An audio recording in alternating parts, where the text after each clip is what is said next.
Take that once we get set up, we'll call it to order and that'll be forum. Okay, sorry about that. Yeah, don't worry about it. All right. So it is now 7:06 on November 13th. I'll call the meeting of the school building committee to order. Start at, I'm not sure, Mike, because Mike's going to be remote. We'll just do a roll call. Hopefully he's here. Is that what, Mr. Warren? Here. Dr. Miranda? Here. Scott Tereshak? Here. Kerry Hurley? Here. Sean Orwood? Here. First thing on the agenda, second thing, I always make that mistake, is citizen speak. So, if there are any citizens that are in the audience that do want to speak, we reserve the first 15 minutes of the, does Mike bring him up?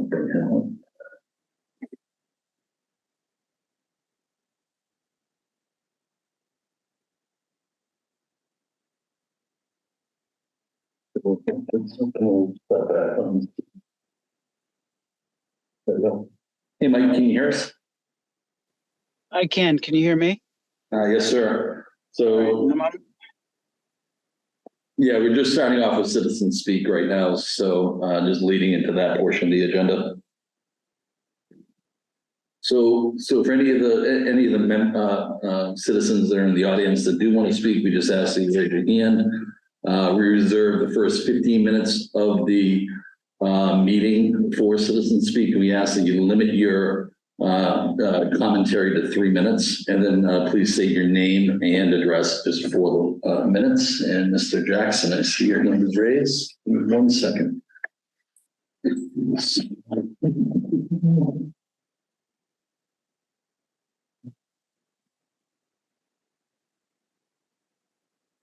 All right, Pete, you're up. Thank you. Can you hear me?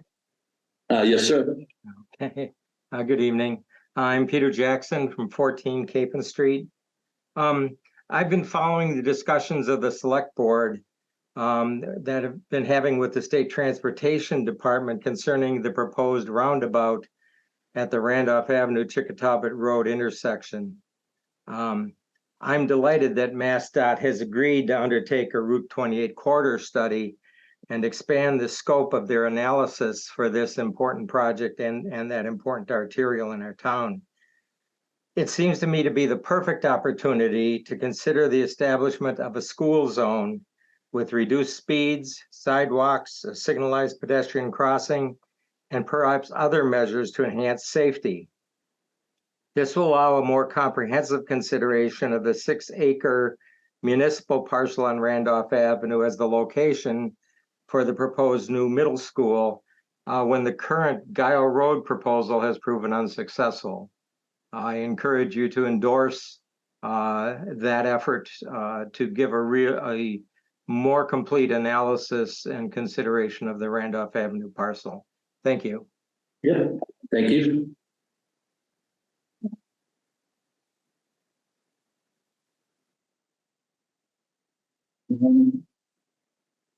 Any others? Just looking to see if there's any other hands raised.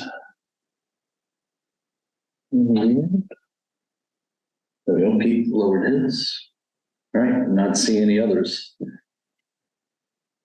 right, next. Item 3 on the agenda is approval of meeting minutes.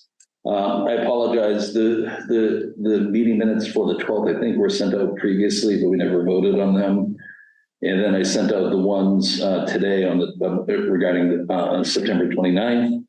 The October 16th minutes, we still have to do those. So I have to work with Tim on those. So I'm fine deferring these mainly because I just sent them out today. So if we want to defer them to our next meeting, totally fine. Unless other people want to approve them, I'm just leaving it out there for anyone. So.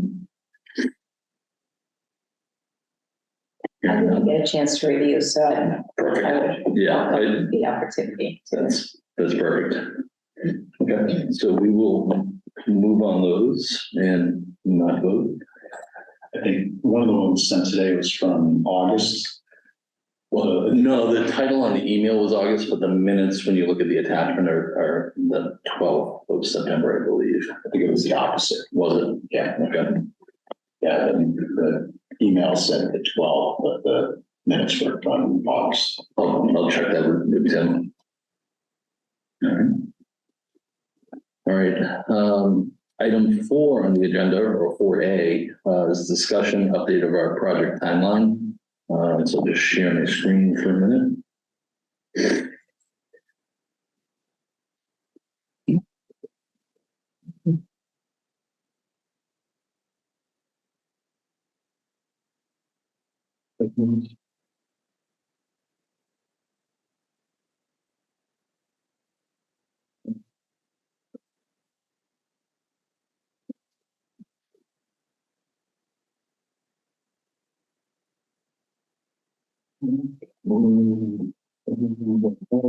Sorry about this.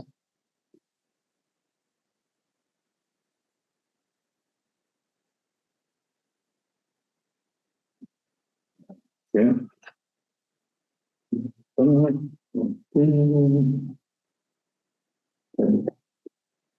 So.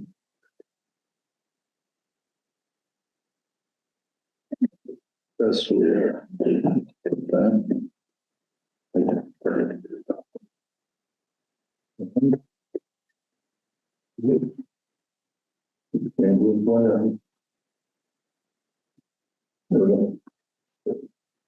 So what we've got here, the red line here is the date today, the 13th. So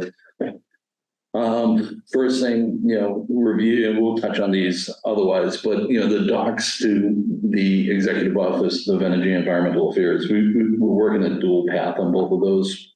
We've submitted the docs to EEA. We've had meetings with them. They're up to date on everything we're doing. Similarly, and we'll touch on this later, we've sent it through Senator Timothy's office. They have reviewed it, sent it up to Senate Counsel's office that provided red lines that we got back. So we'll dive into that later.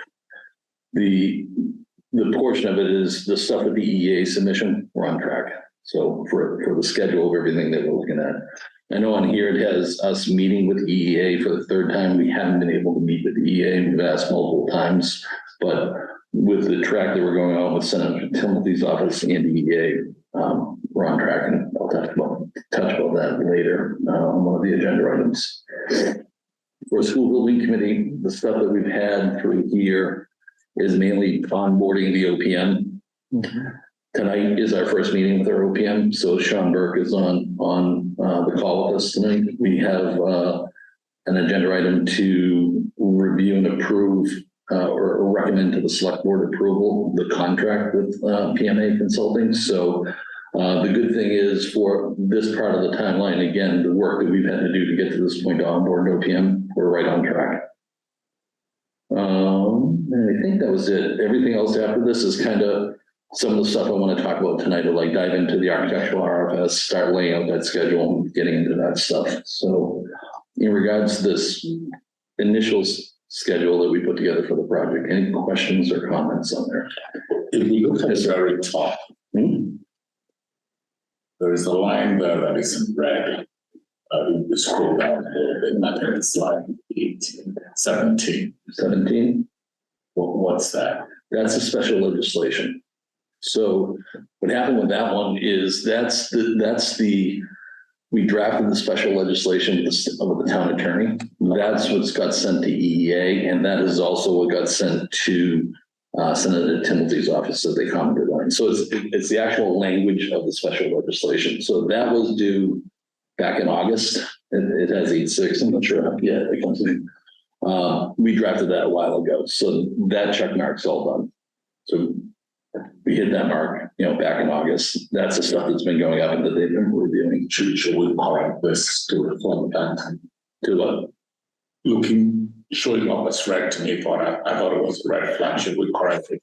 Yeah, I put it in red just to highlight to me that that was one of the initial things. The problem was when I first talked about this, the color coding on the graph, the blues, the greens and stuff tied in with this thing here, but whether it was medium risk, high risk or not, that was irrelevant as far as true risk. It was just there for the color. It was a template that came off Excel, and that's why I used that for that. I think some of those Aqua's point, the timeline, the ultimate timeline for this now is pushed to, we think, like July, yeah, July. right. So we're not going to get a vote on this before the end of the calendar year. Yeah, We're We're gonna touch on that when I get to that agenda. That's the tough thing with the schedule. The schedule is to kind of highlight everything and then we're gonna dive into each one of them a little bit later. Sorry about that. So, sorry, in regards to the schedule, any questions or comments? Yeah, well, I just think when we get to that piece, if we could, within back to the this. EEC, well, yeah, go back to this, just within the EEC section, like have that identified as like when we are anticipating being able to close that portion of this work out. Yep. I think they help. Yep. Any other questions before we move on? Just making sure. All right. Item 4B is discussion, update, recommendation, and contract with PMA consultants. So I sent along, stop sharing my screen. So I sent along essentially what the town has as their standard contract with PMA consulting that basically lists out the scope of services that we're asking them to do, which is similar to everything that we interviewed them for. The contract value on that, I think, was $160,000. We've got Sean Burke here. So Sean, I don't know if you want to weigh in a little bit just on, kind of that contract that you guys had sent over or that we sent to you guys that you guys filled out. Yeah, it's pretty standard, kind of what we would do with any school project. Scope of services are defined in there, but it's really open to whatever is required to get the project through to the next phase. So we're not limited to the scope that's in there. It's more of a minimum. All that contract is set up typically as cost plus. So you assign tasks and we do it. So it's a little bit fluid in that we find what to do and what's most appropriate to do to help move the project forward, and we do those tasks. Any questions? Does it address any change orders or because it's cost plus? You can add. Does it address any change order language? For us, change orders would just be cost plus. So anything within that budget, you can literally have us do anything you want within the budget. We just like to have a framework of what the expectations are so you understand what our role is, but it's certainly open to expansion for whatever you need us to do. Yeah, and you were talking contractual change orders based on like what their scope to do, not construction change orders. Yeah, if there was the only reason we'd ever have an amendment or a change order is if we ended up going over the budget. Otherwise, I don't think if the town wanted a formal change order to add a scope of work, that's fine. We wouldn't be opposed to it, but I'm not sure that it's necessary. Any other questions? So essentially with the contract, we don't have the ability to execute contracts, so we just make recommendations to the select board. The select board is actually the one that executes the contract, similar to our recommendation to start negotiations with PMA consultants. So I think at this point, our step, if we want to take the next step forward, was basically move this to a vote on it, and then it would go up to the select board. The select board would then execute the contract. Once they execute the contract, then PMA would be on board, basically running these meetings. Mm-hmm. I assume the contract is similar to what's being used at the fire alarm. Different. The template is different. I believe it's different. There was the previous town administrator was on. I'm not sure if it's the exact same contract that was used for the fire station, but the overall essence of having an owner's project manager here to take over the management of this project is what it is. I just say that because I haven't looked through the fire station building committee contracts, so I can't really say they're identical.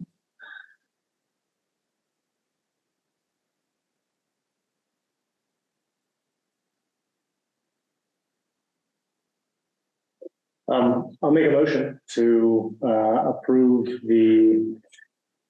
recommend the OPM draft contract for approval by the select board. I'll second it. All right. Any further discussion? Hearing none. Because Mike's on remote, we'll go to a roll call vote. Mark? Yes. Selena? Yes. Aqua? Yeah. Scott? Yes. Carrie? Yes. Sean? Yes. Mike? Yes. Yes. All right. Perfect. Unanimous. All right. Direct Sean? So items 4C on here is our funding article. So as many of you guys are aware, we've got an appropriation at town meeting. I think it's a little over 400,000. It was like 406,000, whatever it was I had on that presentation. I think since last we met, we went to the warrant committee. It's been passed by the warrant committee. They're recommending it. Select board recommends it. So basically what it comes down to right now is just presentation at town meeting, which would probably me repeating the presentation unless you feel to want to jump in front of town meeting. That'd be interesting.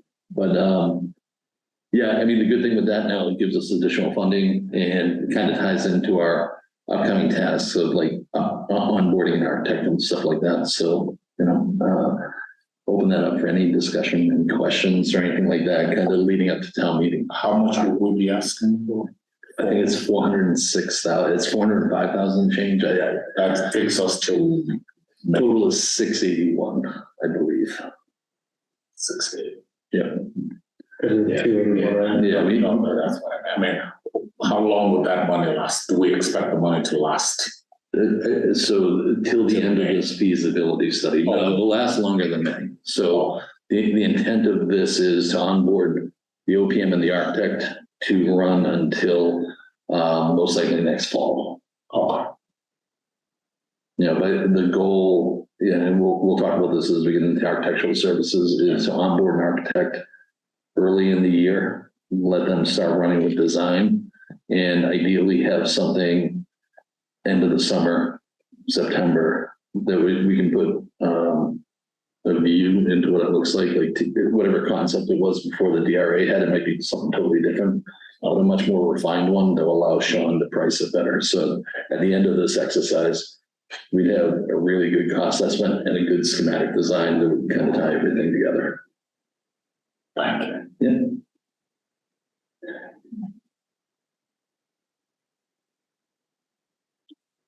Any other questions, discussion, anything like that on the funding article?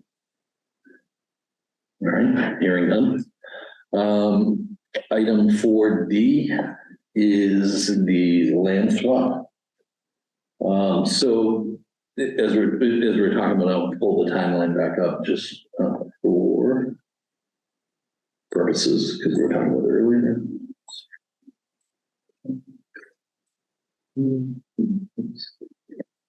So yeah, the special legislation, so we'll start with that. So the special legislation that we have right now is in, was at Senate Council's office. They provided red lines back to us. We were incorporating those red lines and basically going to present it back to Senate Council. The process by which it would get voted on, ideally, what we're hoping for was December. There's a number of subcommittees it has to go through, and because we're in November right now, there's no way we would get it through the subcommittees ready for December. So the goal, or what we're aiming for, is next July. So our understanding is that they vote on these things in December and in July. So what we're doing right now is working with them.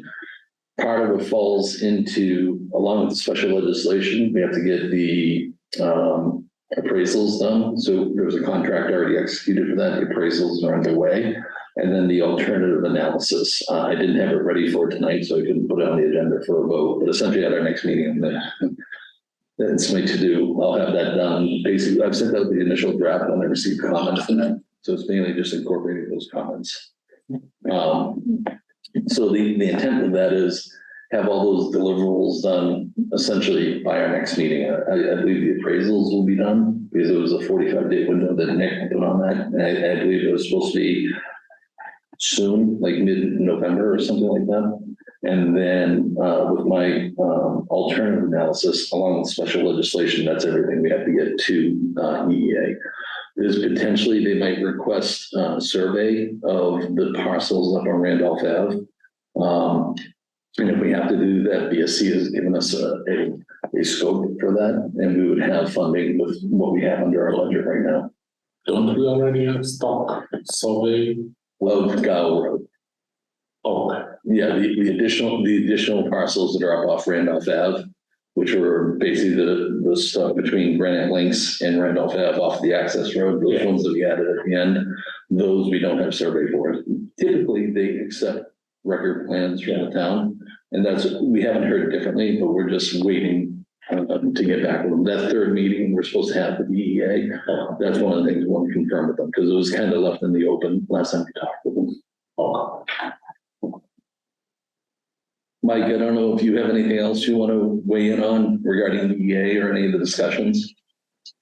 Yeah, I mean, I think it's important to point out it's really town council who is driving this process with Senator Timothy's office, and they're really driving it. And you know, I think our outside time is to get it approved, you know, by June, because it's not going to be ready for December. My understanding, you know, is there's a possibility that it could be done before that, and town council is going to try to get it done before June. But you know, it's really in the hands of town council and Senator Timothy's office, and we're just kind of giving them what they need in order to do what town meeting asked us to do.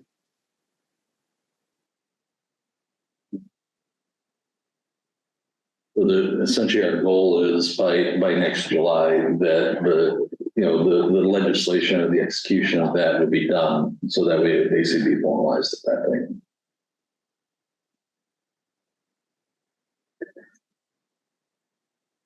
And I think for the land swap stuff, that's kind of summarizes everything kind of where we're at. It's we've done everything we could up to this point, and now we're just waiting for state legislature to push it through. So, Do we need to vote on the appraisals, or just we'll receive them, we'll vote on the alternative analysis that you put together at the next meeting? So after the next meeting, can fill out everything we think they need, and then the action steps is just wait and see until they reach out and say we need something else, and we'll get whatever else they need. yeah, exactly. And when we submitted it to them, if they said they required a survey, we already have proposals in hand to execute it, and then just basically get the survey done as quickly as possible. But we would have time between now and June to kind of do that. It wouldn't take 6 months to do it.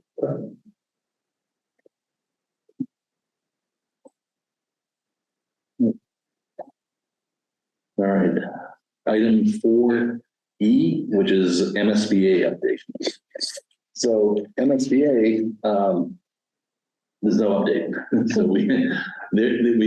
I received an email that Glenn Pavlicek forwarded along that the district got from MSBA regarding essentially they give an informational session for everybody that submitted a statement of interest, and it's just more to talk in general about the process and stuff like that. So the last meeting we had with MSBA, I think it was over the summer, and it was to check in on our statement of interest. They had some questions and stuff like that. Typically, they follow up with a site visit. That's what happened last time when we kind of started making that mark. We haven't heard anything, so I'm not sure if that's a sign of not getting it, approval. Maybe they changed. I'm not sure. But for us right now, it's kind of been silent from MSBA where we stand. Last time, did they give us, they tell us about how many projects they thought they would fund in that next coming year? How many were submitted on? Yeah, so they trying to remember, Do they offer any of that information? no, What our odds are. they'll probably, so for the informational session, they may talk about that stuff there. As I think, as I mentioned before, with the new tax that they have in there, I think it's the millionaire's tax, their increase in funding has gone roughly, I think, from 900,000 to like 1.2 billion. So $300,000 increase, which has allowed them to kind of open up a little bit more. But who's deciding how many they're going to select, I don't know. So once we get on that call, we'll probably have better information from there. But at this point, just curious. But do I recall that we were expecting to hear something this month? That was my expectation. Okay. So just going off the timeline. the previous time we did it, we submitted our statement of interest. They followed up with an informational session asking questions to us. And then following that, a couple weeks to a month later, they asked us, it was during COVID, so they couldn't do a walkthrough of the schools, we weren't letting people in. But what they asked us to do is a video walkthrough of the school and submit that to them. So basically, what typically would happen is they would do an in-person walkthrough, see what's going on, see it with their own eyes rather than just a text we put together. And then that would help inform them a little bit further. The fact that we haven't had that request to come to the school to see it, for me, just makes me a little weary about, the selection process or anything like that, whether we'll get selected.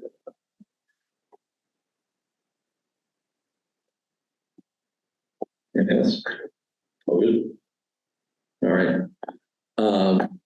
Last item under old business, item 4F, which is a discussion of the Tim joined, sorry about that.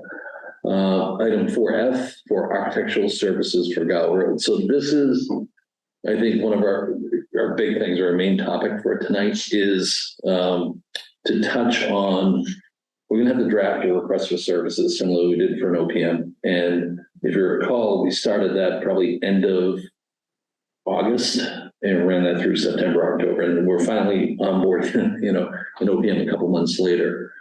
For us, I think we're gonna have to get this RFS out like next month quickly and start interviewing people and doing stuff like that. So under item 4F, there's probably a bunch of bullet items, but I think, so first thing, Sean Burke, if you don't mind, can I call on you just to kind of go over what a typical RFS looks like, or what we'd be asking, just to put some framework or context for people that might not have done it before, specifically me. Sure. So typical RFS, you lay out the project, what you're looking to do, as specific as you want to make it. You can. A lot of the times, people haven't done the homework that you've done up front, where you kind of already have a site selected. You already have really a school selected, which you want to build. Oftentimes, you're looking for an architect to help guide you through that process. So I think to that end, it's done. So you're going to lay out, what you intend to build, how many students you want in there. If you have some wants to have, some like to have, you can put that in there, and the architects will take that information and they're going to come back to you with really a body of work. They're going to show you what they've done. They're going to show you the different projects they've done. They're going to show you different ideas, how their buildings look. And then you typically shortlist 3, maybe 4 of the respondents and have them in for interviews. The one thing that's a little bit, maybe, I don't know about different, but something we kind of stress and we like to do in this one is to talk to architects about designs that they already kind of have done and have built before in the past that might be appropriate for the site and for Milton and for the project. And to highlight that, with the idea being, if they have something they've already done recently and it's something that the town likes, it might speed up the design process, which will get the building off the ground in a much more quick fashion. So, but other than that, it's really looking for their history, what they've done, how long they've been in business, all the different projects, so you can evaluate, start doing reference checks, finding out other towns they've worked with to make sure that they're the right fit for Milton, and then interviewing the ones that kind of rise to the top that you think are going to work best for the town. We would help in that process. We'll set up rubrics and some scoring sheets to try to aid the committee in scoring these, score the architects as they come in, how they should be breaking them down, kind of some red light, green light stuff, things that jump out at you as problematic, things that you jump out at you as advantageous, and try to help the committee judge who is the best architect for this project. Thank you. So with that, just kind of in general context, I know we've been talking about, architectural services, RFS, like ideas that, think about, be ready for, and stuff like that. So not that we have to identify all of them now, but I just didn't know if people have things they want to, enunciate now at the meeting, and then, we can start taking notes on that stuff and start incorporating the stuff into the RFS. And if you don't, we can use it as we send out the RFS individually. People obviously make edits and comments there too. So, and I can read Aqua's mind when I'm thinking stormwater management. John, I think for you, I think you're right. It's probably not appropriate at this meeting, but it's coming pretty soon. So I think people should start getting those notes together, what's important to them, any of the things that they find important. So if it's appropriate to include in the RFS, you do include that. But I don't think you're going to have an open discussion about it tonight, but it is something that everybody should really be thinking about and getting their notes together for. Yeah, so and just for context, Sean, we've been talking about it probably for past like 3 or 4 meetings, just in general to start thinking about it. So yeah, just repeating it now to let people know probably by our next meeting, we're going to have a hard document that we need to start putting out there similarly. So questions, comments? You already know mine. It's not really mine, my constituents. I agree. I agree. Stormwater management, and I promised them on TV that we'll do it. Yes, sir. Keep that promise. I got votes on that for us. No, I agree. I like the abutters concerns are very, they're paramount to us right now. So obviously, as we're progressing through those things, traffic, stormwater management, Yes, stuff like those two, traffic, stormwater management, and we can add all. Yeah. So the big thing on this too is similar to the OPM, we're gonna have a subcommittee that makes these up. So last, we have 9 members. I'm not participating in the subcommittees, so that goes 4 and 4. So the 4 that didn't participate last time, Carrie, Dr. Miranda, Mike, and Aqua.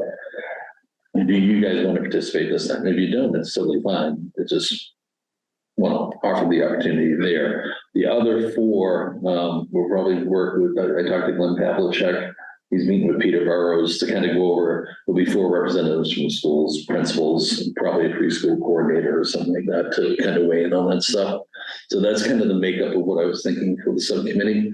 So, knowing this, we'll probably be getting submittals in. My guess, if I'm doing this live off the top of my head, we haven't gone through like a real thing, but probably early January after the holidays. Nothing will be happening over the holidays. So, it would basically be getting those submittals in, digesting them all, scoring them to shortlist them, and then issuing that shortlist in one consolidated meeting. And then after that, it would be the same process that went through with the OPMs. Bring the 3 shortlisted architects in, and the whole group will interview them and pick one from there. So, hearing that, I get your name at the top, Carrie. So, are you interested in it? Sure. You are? Cool. Dr. Moran? Cool.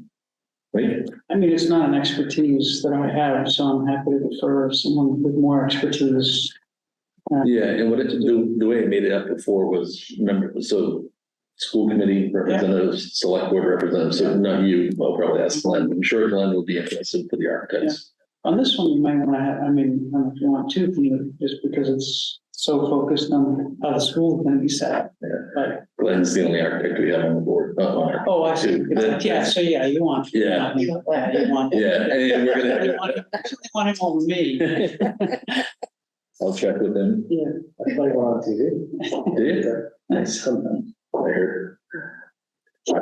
Yes, actually, I think I should serve too. Appreciate it. All right, and then with Glenn not being here, it's easy to say he's going to do it. So And he loves us. he actually does. He did a good job on the other one. Yeah. Okay. Yeah. Hey, Zach. Welcome. I was at the airport. I know you. I thought you were doing it remotely, but. Fast riding from Boston. Yeah. So we just, you're secretary in perpetuity, so Oh. even with the OPM, we cut their fee to allow you to be secretary. I hope that's false. Kidding, it's all good, just kidding. So we were just discussing the RFS for architectural services and stuff. So essentially the subcommittee is going to be made up of Carrie, Selena, Glenn Hoffman to be determined, and Aqua, and then there will be 4 members from school department, most likely principals or such, preschool coordinator or something like that. So, right? Congratulations. If you're feeling left out, Yeah. So just quick recap for the RFS for architectural services, probably by our next meeting, we're going to have some type of draft or almost final version that we got to get out there to put on the street to start working on onboarding an architect. Mainly because you look at the timeline it took to get an OPM under contract. Sean Burke's with us tonight remotely on Zoom. It's about a 2-month window. So we'd like to ideally have an architect on board end of January, beginning of February. So we gotta kind of get moving on the architectural RFS and stuff like that. Am I correct in recalling that you sent out a sample? Correct. Yes. Good. I've not read it. I'm sorry. Yeah, so Sean started working on, and Sean, you can jump in if you want to. So he started working on what a sample one from Milton would look like with kind of the overall program of what we're doing and stuff like that.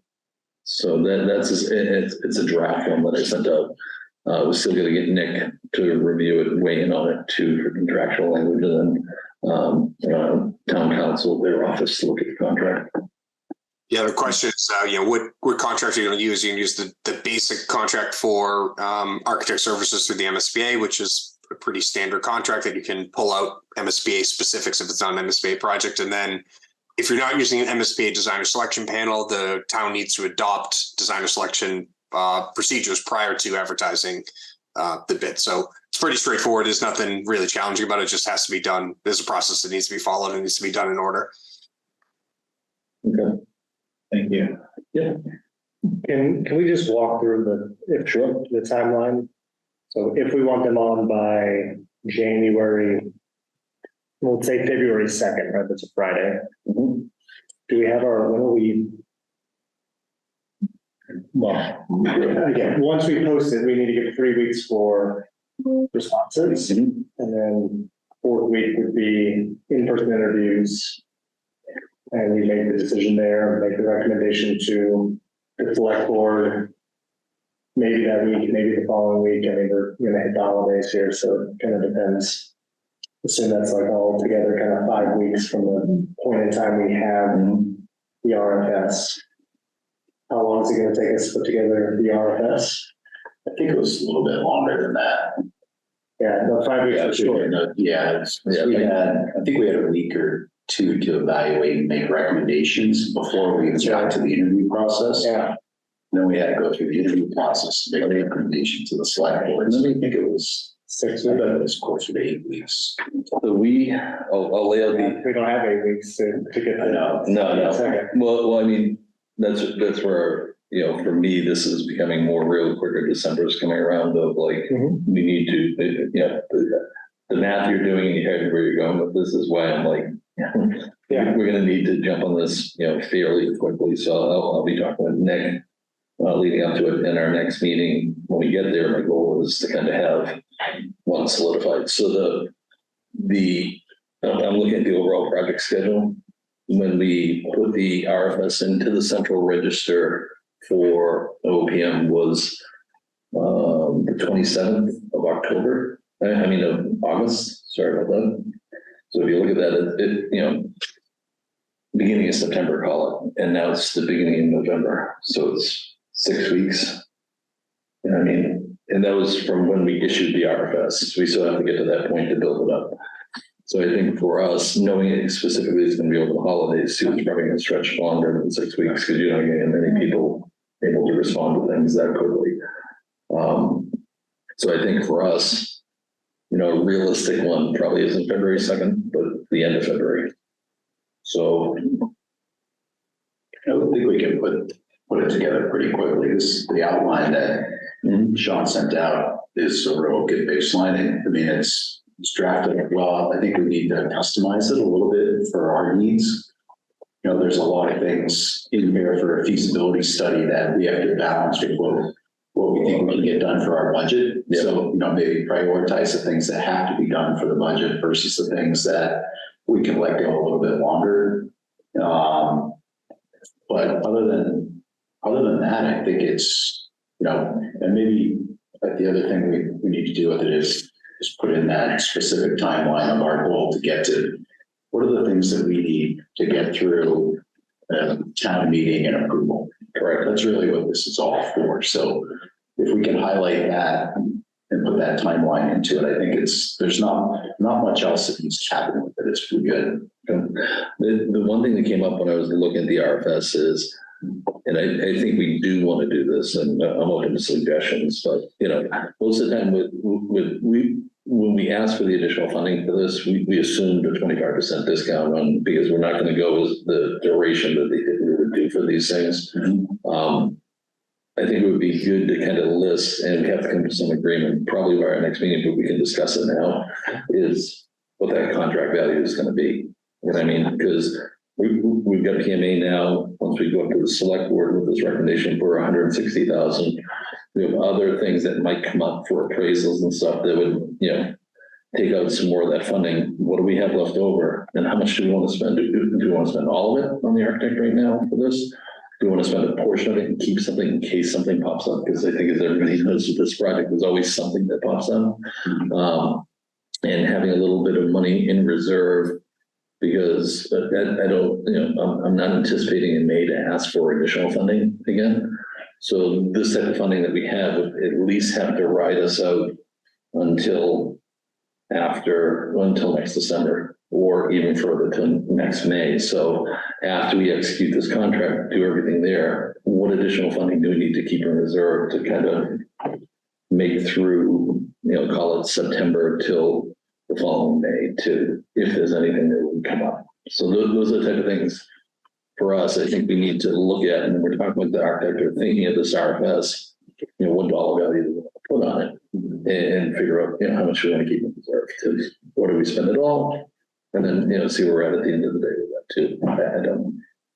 And you think the budget we have now needs to last how long? My guess is typical appropriations are done in May. I don't believe we'd be asking for additional funding this May. Again, it's open to the committee. That's just my read on it. We've got a funding article this December, so I would assume it would be May 2025 by the time we would ask for additional funding for, these design services or anything like that along these that are there. However, depending on how all this goes at some point, there could be funding earlier or something like that. I don't know. Okay. I think if we said it was our goal for our funding to last us to May 2025, but we reserve the right to have that discussion and make a request a year from this December. What are your thoughts on that, Mike? I'm sorry, Tim. If we said our goal, our stated goal is to not request for anything further until May 2025, but we may find that we have a need to come back in December 2024. Yeah, we need to, I think we're gonna need more money before May. No problem. I think the better way to do is for us to high level identify what we need to have a time period. And then make sure we get money for that. I agree with you, we shouldn't be going for money every time there's a need. But I'm afraid the amount we mentioned for Sunday may not cover that all we have. Are we already locked into that for the ask for more? The 405,000. Yes.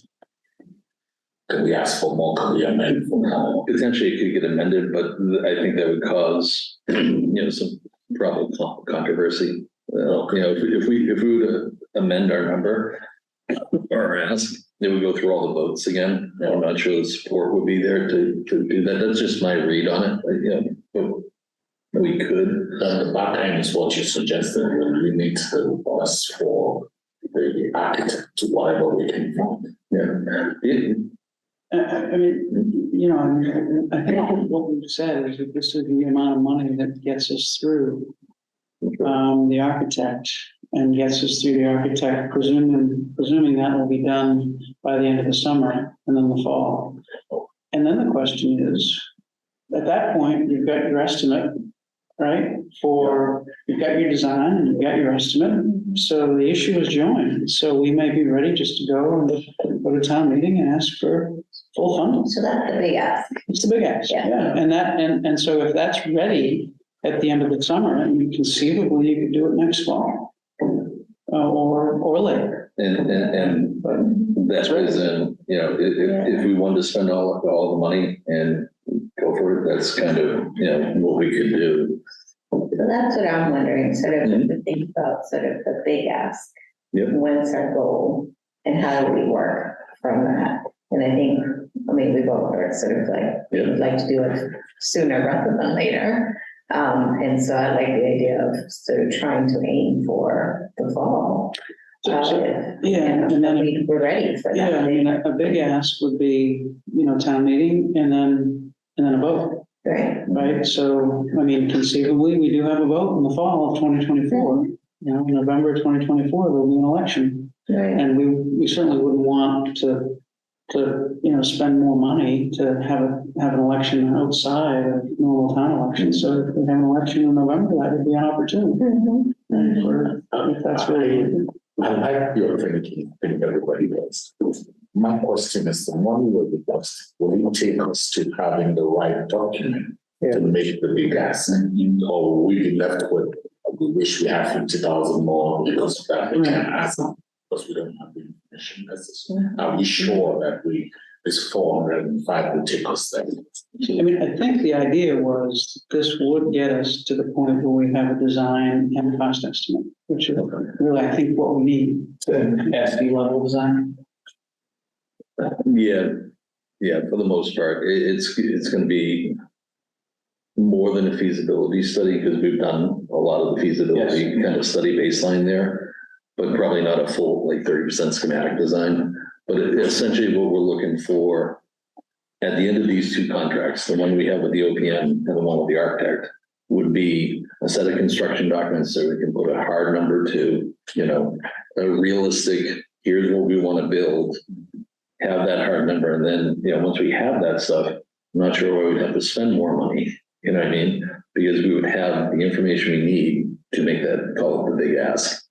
And at that point, we'll be better informed on total costs of the project, what it looks like, stormwater impacts, traffic impacts, stuff like that.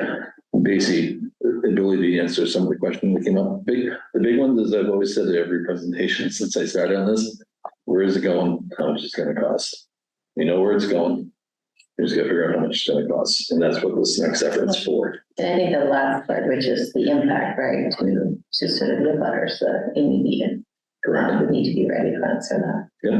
Yeah. And part of the good thing of having Sean on board and whatever architects there, now as we meet with the butters, we have meetings with them, informational sessions and stuff like that.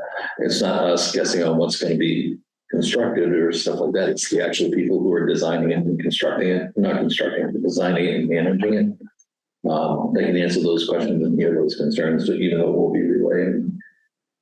As a recent model, we can look to the fire building committee and what they had before they made their ask, which I think really was design and cost estimate in that case for all three. Because the ask from the fire building committee was for all three. Yeah. This whole discussion too is predicated on the fact that we don't get accepted to MSBA. So if we didn't get it accepted to MSBA, this is kind of, I think, what our path is. If we do get accepted to MSBA on the 14th of next month, then we get a kind of reset. And it's the good thing with the RFS for the architect that we don't have them on board or under contract with them or anything like that. And that if we do get accepted on the 14th, it gives us enough time to kind of pull that RFS back, not on board an architect, work with the OPM to try to figure out how we best navigate going forward, and then make our decision after that. So that's one big decision point I got to put in that. And that the land swap goes through. And that the land swap goes through, correct, in July. Yeah. Yep. Please say that again. I said, and that the land swap goes through. That's another big, Hasn't the last one? it's with No, I think Carrie is referring to the special legislation. the special legislation. Okay. Yeah. Which would line up well with everything else you're going to do, so time-wise. So back to the RFC, we really need to, our comments on it should really reflect what we're trying to do as far as getting to it ready for an election of next November. Yeah, I think I'd also lean on Sean to provide that guidance of like, what do we cut, like what's the fat? Not quite get us a schematic design, and sorry, Sean Burke. Just clarification, it's two Sean's now, so we gotta make sure. Sean, yeah. Yep. help provide based upon the funding that they know we have, right? What are the things within this we should be pulling out, right? And obviously there's some costs like the cost estimate we cannot get rid of. You know, from water studies, traffic studies we can't get rid of. So just a quick, just a question to Sean Burke. Well, I do have you on the line. The RFS you sent over to for like services the architects would be providing also had cost estimating, but that would be you guys, correct? We would have a third party estimator. We already have them lined up with quotes to provide early estimates for us. Yes. Yeah, but for the architects, they wouldn't have to carry another estimator under their contract. It's really up to you. MSBA requires 2 estimates, but early on it may not be necessary. It depends what you're trying to do with the number. If it's a ballpark number to get you moving to the next phase so you can present to the town, maybe not. If it's a number that you're looking to go to a vote with to approve the entire project, then maybe it is a good idea to have a check estimate there early on. If you're talking about an SD estimate, you're talking 10, 15 grand. It's not a ton of money, but it's not all that detailed either. It's square footage based, based on very high level design, how many rooms, really early site numbers. So, it can have a benefit to it, but it really depends what you're using it for. No, that's fine. Yeah, I just started on there. I just wanted to make sure having 2 was fine, and what you just described is perfect. So, no comment on that. Yeah, as far as the cost goes, we've been talking to some architects, and I think as far as money goes, they talk about like a full SD package all the way through, fully developed as 1% of the total estimated construction value, which would be more than you have. So I think if you're looking to do it at the budget, we're gonna have to come up with a scope of work that's appropriate for them, using what you've already done to feed into their to what they want to do. An Article 97 is going to require a NEPA review.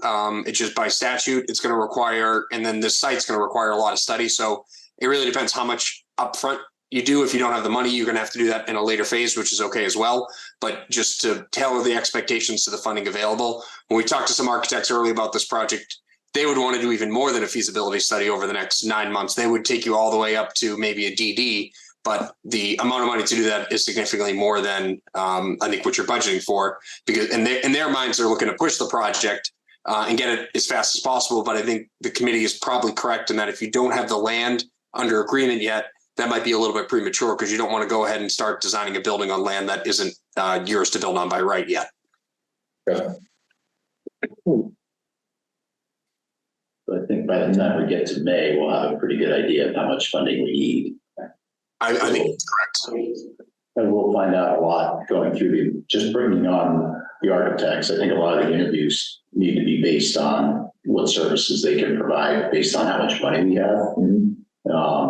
And that'll tell us something. And then if the feasibility can go that quickly, maybe by May town meeting, we have, not enough to get anything voted on, but enough to give an update of what to expect in the next couple of months in case we need a special vote. It could really, but I think we'll have to do some sort of presentation, because we'll kind of be in a pretty good spot. We could say we're 2 months away from having a completed feasibility study and the land swap approved. We're going to be ready to go at that point. It looks like you're presenting in May. You're ahead of me. I like that. the issue with this is going to be the RFS. We can't take cost into consideration in the selection of the architect. Right, it's qualification. Right in the RFP itself, or the RFS, the way Sean Burke has an outline, it lists what the budget is. It shares what the budget is, yeah. Right. So we're basically saying this is how much money we have. These are the services we want for it. You tell us whether or not you can provide all those services for that budget, or let's prioritize the services that we can do for that budget. That's why the interview is going to be really. Yeah, it'll probably be good. I'll see if Nick's available to attend the next meeting, just as we're diving into this for some of these questions too. Just to have him weigh in on that too, because Nick's understanding of this came up because I met with Nick and Sean to talk about this at one point, and it was mainly just to review high level stuff. Yeah. And with that, the same question came up. Do we list it and list a allocated budget to it, or we just leave it open as you did, as you mentioned, similarly we did for the OPM? So I think we have the ability to go either way on it. And that's why if we're going the way, like I was saying, we should come up with what that dollar value is, so we're all in agreement, whether it's all the funding or, you know, a majority of the funding, however we do it there. So whatever it is, it'll be the same for whatever everybody responds to, so then it'll be really important for the subcommittee to be scope, like leveling that scope. Because the firms will look at it and say, okay, well, we can do something for this amount of money, and here's the something that we can do. And the benefit of Nick's input is some of you may know he was with the school building authority. He was prior job, so he had some facility with these things.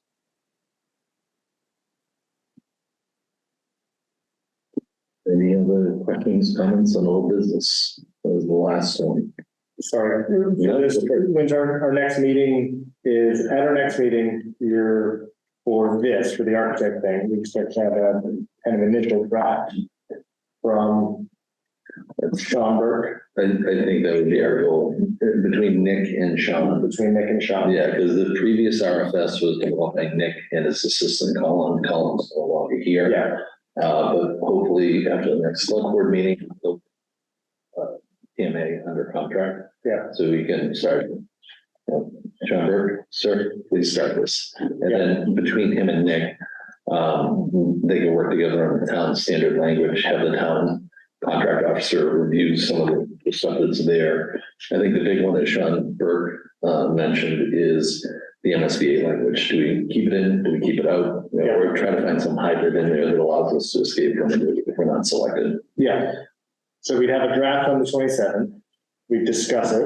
Probably have edits and feedback. Need to fix it.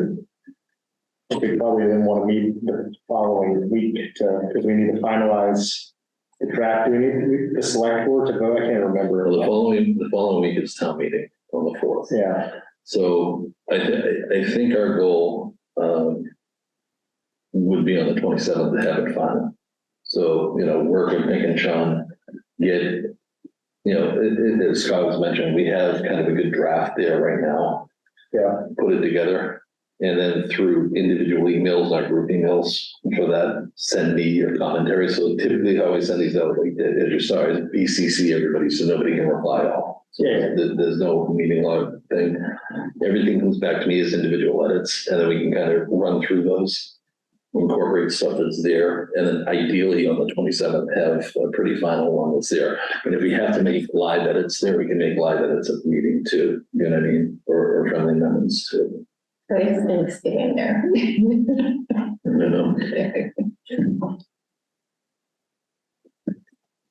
Yeah, I mean, we probably would want a draft sent out to everybody to review by next Monday or Tuesday. Yeah, I was thinking end of the week, but yeah, next Monday. Yeah, I mean, end of the week would be great if they could do that. So that we finalize by the 27th. Nick's got nothing going on, right? Yeah. He's probably looking there, yelling at me or something like that. So we have it finalized on the 27th. Does it need a select board approval? Okay. So we recommend a select board, hopefully meets the 29th or the 28th. We meet on the 28th. Yeah. I think.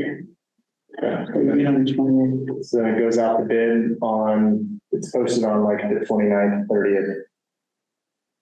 3 weeks. How do we get on your agenda? Select the board. Put it on the agenda. We'll put it on Yeah, for the 20th. Yeah, We'll have it on there, presuming some action was taken by this board, and then if this group doesn't take action, yeah, for example, the PMA contract that we voted on earlier is on their agenda coming up as basically a placeholder. If we didn't vote on it, they would just kind of skip over it. Yeah, we've got it on for tomorrow night, right? So Sean could be on board as early as Wednesday. Yeah. So that helps with the Friday. Yeah. He's already working on it, which is a good thing. Sorry about it. Thank you, Sean. Great. And then so again, 3 weeks takes us essentially to the 21st, which yeah, maybe we asked for it to be done before the holiday break, by the 22nd. We're not gonna review anything probably in that period of time, so. Yeah, I think the scheduling that you're doing right now, kind of live. I think we can leave that to Nick and Sean to kind of develop one, you know, our goal, I think, is sometime in February to have, you know, an executed contract with the architect. So what that might mean too is like, you know, our meetings have been pushed off a little bit, you know, for different reasons. So the execution of the contract, like we've interviewed PMA a couple weeks ago. It was presented to the select board. It was just the timing that it took, you know, get us this long. We can fast track some of these meetings and have a dedicated meeting to review the RFS for the architect or the contract for there, and then follow along with the select board after that to kind of fast track this end of it. But I agree with you, the select the work they have to put in to develop proposals, submit the proposals, review them, score them, shortlist them, interview them. That's where the meat of everything is. Yeah, I just think every month, you know, it's all really gonna matter. I mean, if we need a town meeting, if the townwide election's in November, town meeting, I assume we do a vote before. Townwide election. The election is next November. Correct. There is an election, yeah. Right, so there's an election next November. If we have a vote during that, Yep. I assume we'd want to do a town meeting vote before the townwide election, maybe. You typically do. I don't think you have to. I mean, you have to, sometimes, I mean, it's possible to do the town meeting after, but typically the normal course is to have town meeting vote and then have a, but it's not, I don't think it's as I recall, it's not a requirement. You can do the town election first and then subsequent town meeting. But I guess the thing I'm just thinking of is, again, the community engagement piece, which can start a little bit, but it starts even more once we have kind of a more robust plan, right? Once we get right kind of do the schematic design. And so at that point, they're needing, you know, not just 2 weeks, but probably a few months to like have multiple information sessions, get the information out to folks. And so that means that essentially needs to start in August. So we need to have something in the summer month, you know, not as much gets done. So again, all those things just compound. That's what keeps me up at night. Yeah. So the beginning of March versus the, you know, beginning of February, middle of February matters, I think. So I guess what I'm trying to get to, I'm sure Nick will be able to. We'll push on, we'll push Nick. And that's where, for me, you know, as I was looking through these and looking at, you know, overall schedule, just onboarding the architect and stuff like that. And I didn't want it to overlap a lot of holidays because everybody knows, you know, that makes it a little bit tougher, but, you know, we're gonna get this done. The RFS, one thing I say, I am a proponent of letting them know what our budget is, because otherwise we'll bring them on board and we'll spend a month trying to figure out what they can do for what money we actually have. So just tell them up front and put a plan together as part of the whole process. I think that I support that, and that will make us scoring a lot easier. And given the budget, what can you do? So one says I can only do one item, then you score yourself out. Right. So I think what I would ask is, like, I'll push Nick and Sean and myself to get this RFS there. That dollar value, what I'll do is send out to everybody, here was what we have budgeted, assuming, you know, the article passes the town meeting. I'm not making that assumption. And then the money that we've allocated for PMA, money that we have to allocate for the appraisals, potential surveys, like I said, the DEA land, and whatever's left over. And then whatever's left over there, that's money, you know, we should decide as a group what dollar value we want to list in that contract. So Will we discuss that again? I think that'll be one of the edits to the contract, or live at the next meeting. We'll have all that, and there'll be a blank number that we'll put in there right now. And then we'll figure it out in that meeting, what that number should be. Just in case I miss that meeting, let's not budget such that when we pay the OPM and pay the architect, no money is left at all. Obviously, we're or mine just gotta leave it alone. It's always the unknown that may come off. I'll be echoing that heavily, because there are just, even with the land swap, there are things that come up, you know what I mean, that we have to figure money out at some point, that doesn't happen, so yeah. So a question around sort of the steps, because we were just talking about approving the RFA on the 27th. Our next Right. meeting. Right, correct. Yeah, 2 weeks. But we don't go before town meeting until the 4th. So is that putting one thing before the other if we are trying to issue something with a number? We wouldn't be executing the RFS till after. After. Correct. So the RFS would be. Approval, but not issuing it until after that. Correct. It would be this. We don't want to get ahead of ourselves. Very good one. Yeah, but yeah, the one plans we have to pull back the RFS.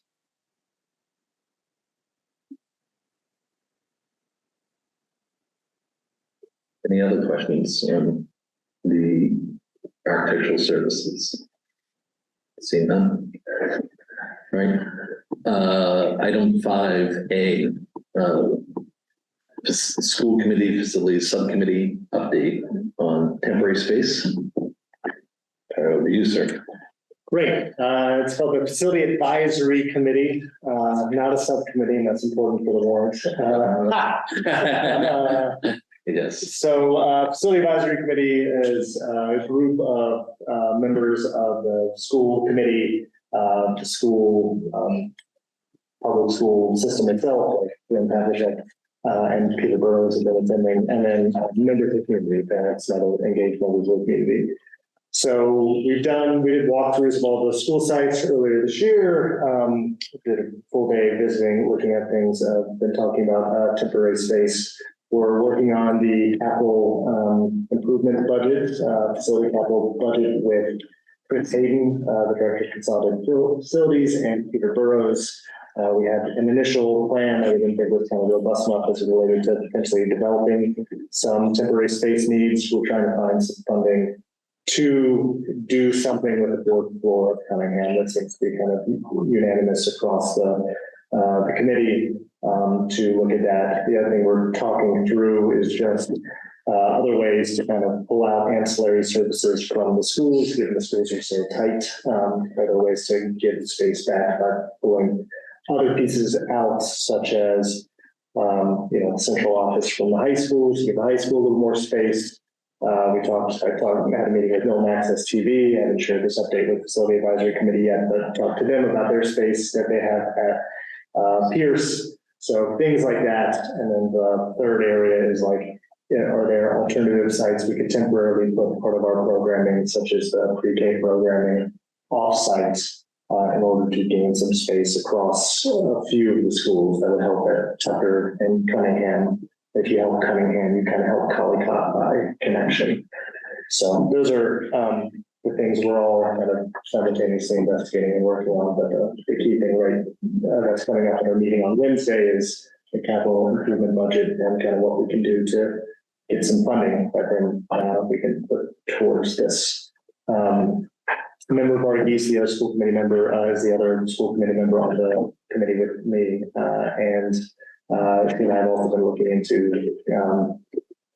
some of the temporary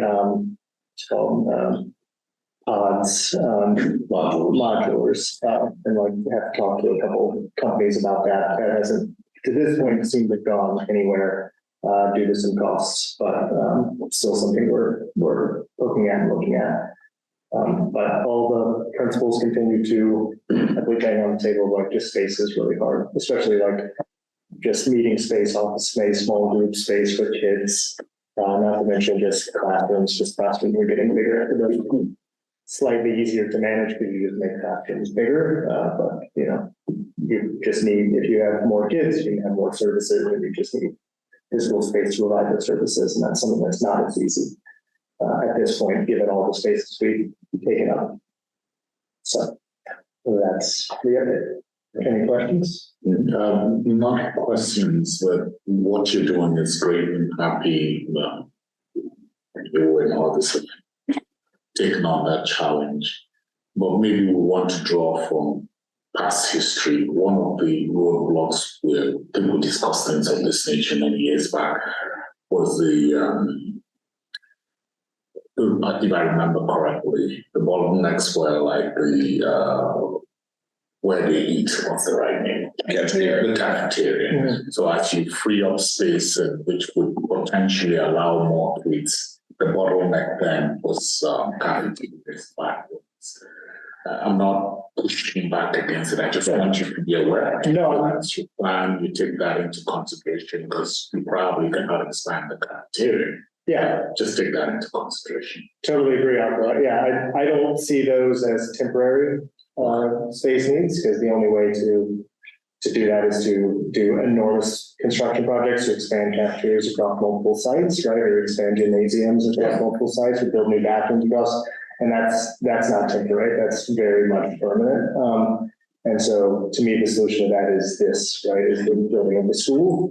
The solution is to pull some things out just to give a little bit more breathing room. It's not, the kids are there. It's not adding more kids in. The kids are unfortunately there and they're kind of suffering through it as they are. So it's how do we provide them some breathing room and how do we provide some flexibility in a situation which, especially like at the Cunningham, which has some of the substantially separate like pre-school programs or other programs where student-teacher ratios are very strict and you can't just add another kid in. You have to physically create another classroom.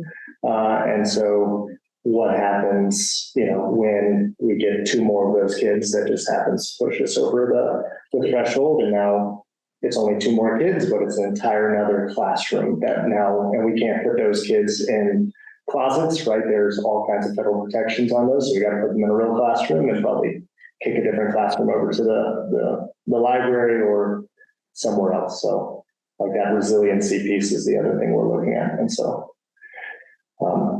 Putting up more permanent walls in some of the library spaces too, where they've had temporary walls for years and years now too, is also something we're looking at. Just make that more resilient. Thank you for the work. Any other questions, comments? Here we go. Agenda item 6, basically coming to the end. Future meetings. So as we mentioned already, Monday, November 27th is our next planned meeting. I didn't list anything after that because essentially we had town meeting on the 4th.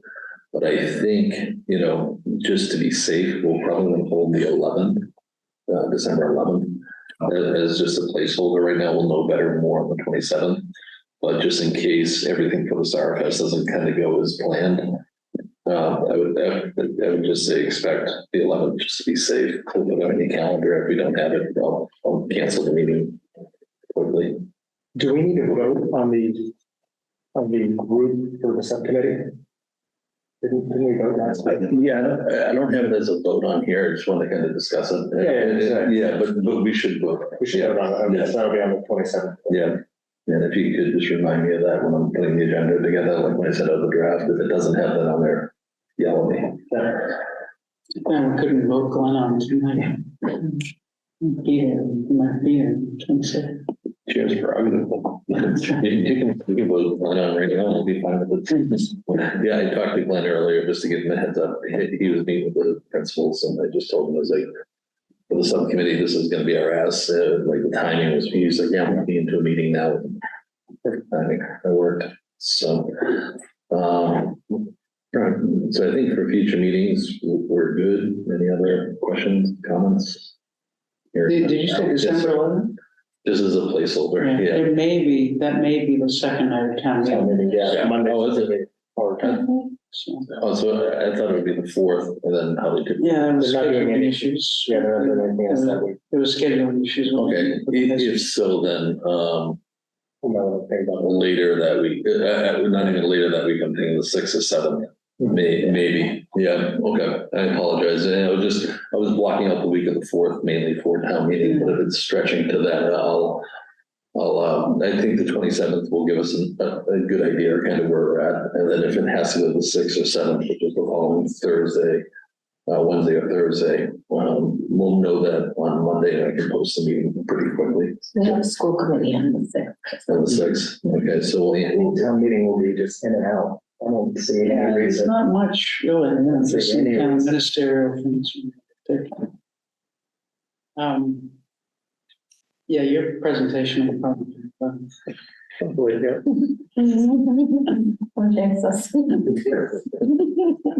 So, okay, we'll with school committee on the 6th, and we'll probably aim for the 7th. I would say, we'll know on the 27th better, but let's table that meeting after the 27th, and we'll discuss it on the 27th when we get there. So all our meetings are still here. Glenn Pavlicek also let me know that the high school, the school committee, where Milton Access had a studio before, is now open for us. So if this works well for everybody, we can go in here. If we want to go to Milton Public Access and be in a bigger room, we can do that. So I'm just, let me know if there's any change. For me, I think this room works fine for us for what we're doing. The owl works great. Okay.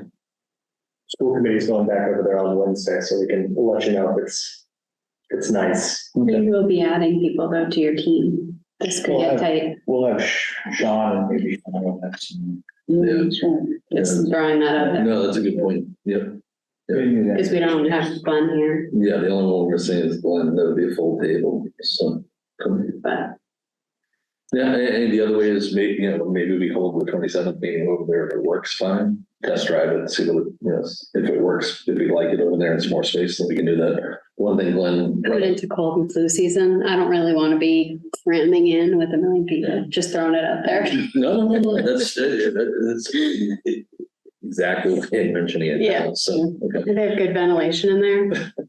Somebody I know is dealing with ventilation I see. before, so, yeah. I just know that every time I've gone in there, it's freezing. So dress warm if we do it. Okay, that works. All right, so I think that's it on future meetings. Item 7 is adjournment, so I'll entertain a motion to adjourn. So I'm going to do it here a second. William seconds. And there's nobody remote anymore, so let's do it. All those in favor? All those in favor? Aye. Yes. Unanimous. Perfect. Thank you very much. Have a good night. Thanks. Have a good night. All right, thanks, Ron.